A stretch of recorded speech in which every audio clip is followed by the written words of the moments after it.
right, so I just stumbled across this video titled Living on $48,000 a Year Freelancing in New York City by CNBC Make It. And I haven't even watched the video yet, but I have no idea how anyone lives in New York making $48,000 a year. I'm curious to see how this person does it. Let's check it out. My name is Kate Brunatz. I am 23 years old. I currently live in Brooklyn, New York. Last year I brought in $48,000. All right, she lives in Brooklyn, a little cheaper than Manhattan. It's still expensive, but that makes a little more sense. Still, it's expensive though.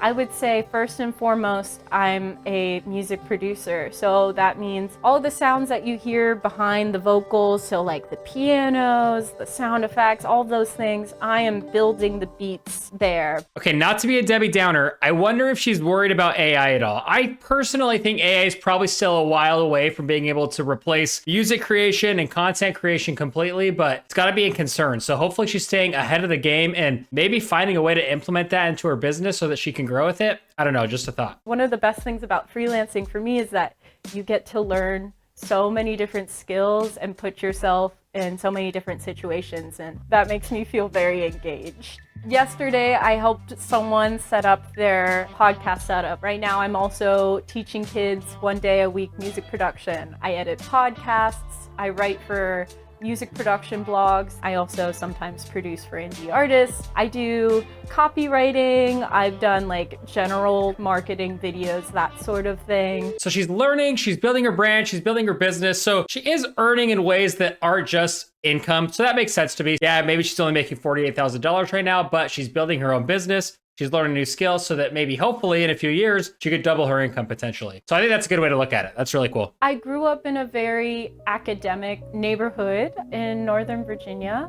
I always loved music growing up, but I hadn't really found something that I was really obsessed with until I found out that music production existed. That I just fell head over heels in love with.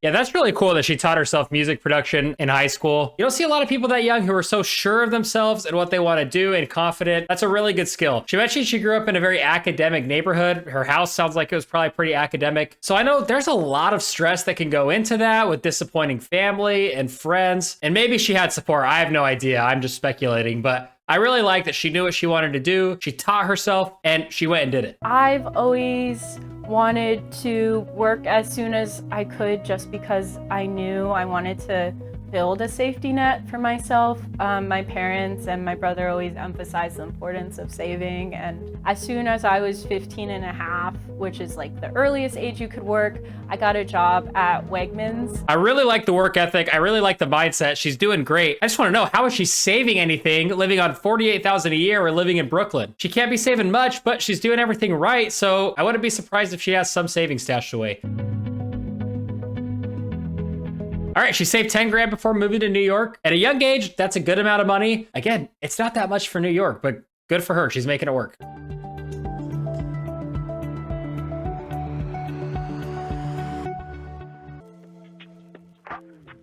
All right, now we're getting into the good stuff. Let's go. I want to see the budget. I'm hoping they show the specifics. So this year I've had a pretty large goal to try and earn at least $1,200 a week. I figured if I was able to do that $1,200 a week, I would be able to set that aside and still live comfortably. Yeah, I think $1,200 a week seems doable, and that'll give her a nice, decent pay raise from where she's at now. So she seems like a hard worker. I have no doubt that she'll do it.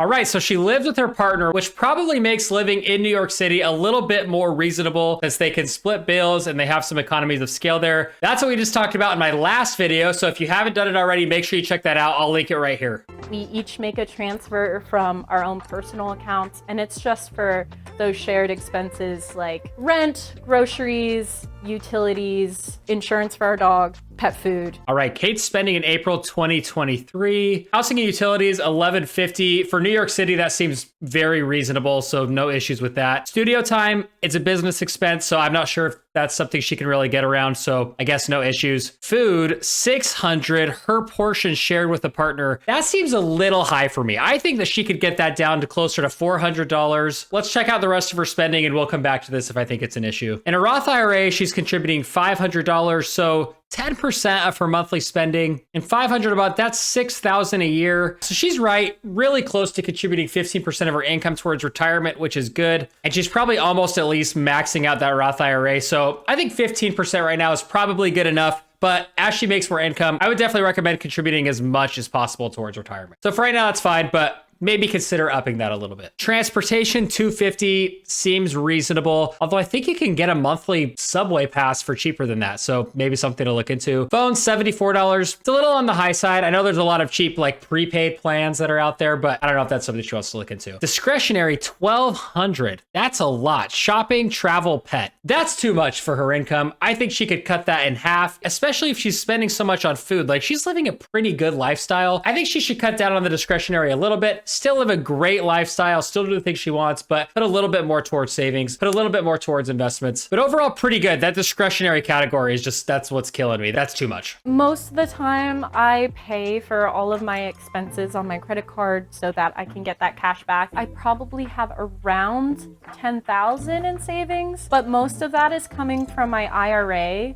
which is right around $9,000. All right, so she says she has $10,000 in savings, but she's including her IRA, so that makes up $9,000 of it. She shouldn't include that. To me, savings and investments are different. She should probably have an emergency fund of just cash that has at least $10,000 in it. So that should be her next goal. Cut down on that discretionary spending, build up an emergency fund, and then when you're considering just your cash savings, your Roth IRA doesn't count for that. Sure, you can count it towards retirement savings, but that shouldn't count as your savings that you use in your day-to-day life. My one splurge is I budget for a bubble tea every week because I'm so passionate about it. And it's not your one splurge though. Your discretionary income is $1,200 a month. I'm all for the splurge. Drink the bubble tea. I have things I like that I put in my budget as well. So that's a thumbs up. I like that. But you got to cut down that discretionary spending. So just make sure you're aware of it.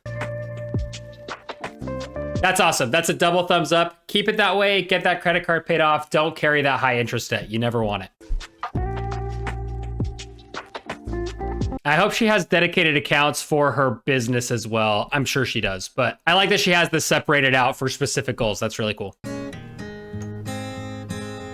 most weeks I'm working a pretty normal Monday through Friday schedule. That's good. That's a really good hourly rate.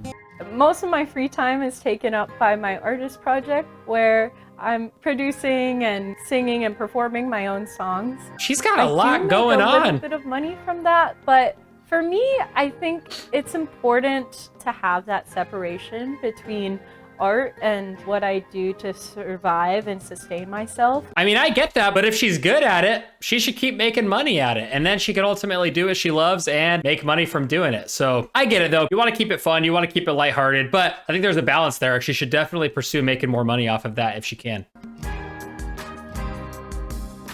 But all right, guys, that's going to do it for the video. Overall, I think she's doing really good. I'm super impressed with her. She's really hardworking. She has a lot going on. She's working for a bunch of different clients, doing a lot of highly skilled projects. She has a lot going on in her personal life with her performances, with her music. So she's balancing a lot. She's doing great. I have no doubt that she's going to build this into a very viable and sustainable business. I would just cut back on that discretionary spending a little bit. I don't think she needs to cut down on her quality of life or her lifestyle, but just being a little bit more intentional about it, getting that savings a little higher, building up an emergency fund, and just making sure that she's investing properly. But overall, she's doing great, and I'm really impressed. If you like this video, make sure you hit that like button and subscribe to the channel, and I'll see you in the next one. Thanks, everyone.